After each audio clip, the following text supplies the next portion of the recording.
Hi, my name is Hemant Godapurthy and I am presenting our research on deep learning for smart sewer systems, assessing the non-functional requirements. I'll start with telling you about our motivation behind our research. Wastewater management is very important in maintaining health of people and preventing environmental damage. Water flowing out of houses, industries, etc. have to be treated in a plant so that they won't cause any kind of effluents to be mixed in the common water or the water bodies.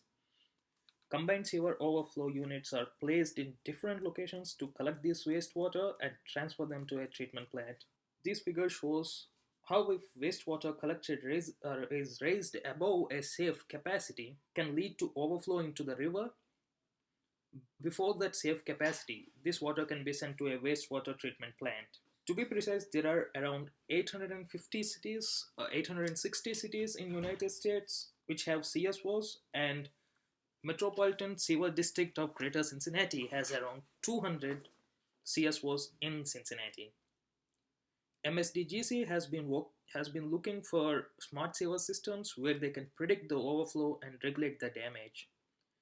The data provided by MSDGC is a time series data with a time interval of 5 minutes between each data point. As RNNs have been proved to be very good with the time series data, we have chose RNN to predict the overflow of the systems.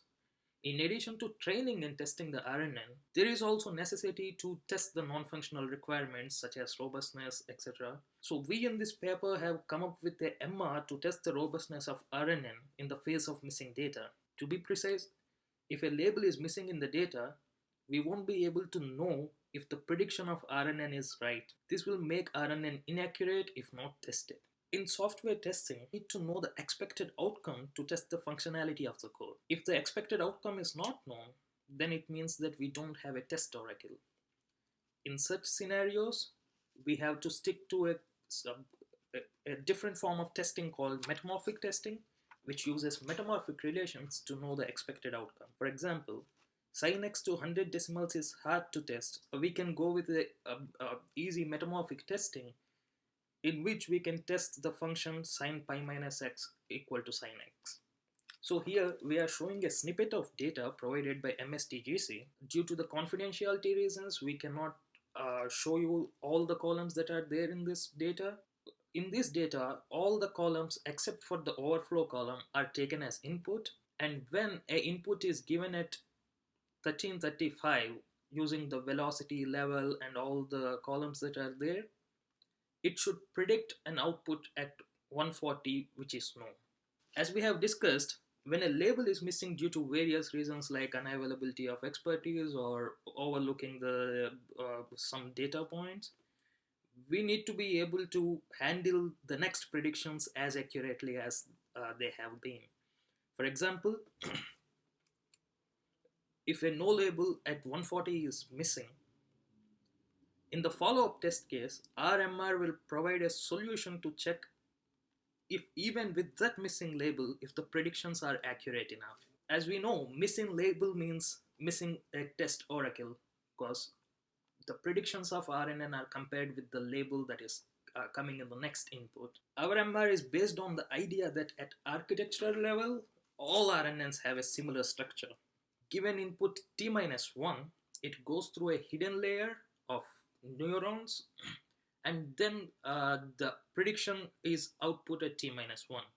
Now this predicted output, when compared with the ground truth that will be provided at input at t, there will be change in some of the weights in RNN layers due to back propagation. As we go through time, the change in weight should be linearly decreasing. So considering that, we have used window size of 3 to collect source test cases using function change in weight at t minus 1 should be greater than or equal to change in weight at t, that should be greater than or equal to change in weight at t plus 1. Remember that source test cases do not have a missing label. They have all the labels provided. In follow-up test case, we precisely remove labels at a particular time step and check if RNN weight changes satisfy the relation change in weight at t minus 1 is greater than or equal to change in weight at t plus 1. If they do, then we call them as successful test case, or else we call them as failed test cases. We have tested this on three different variants of RNNs, which are long short-term memory, LSTM, gated recurrent units, GRUs, and independently RNN.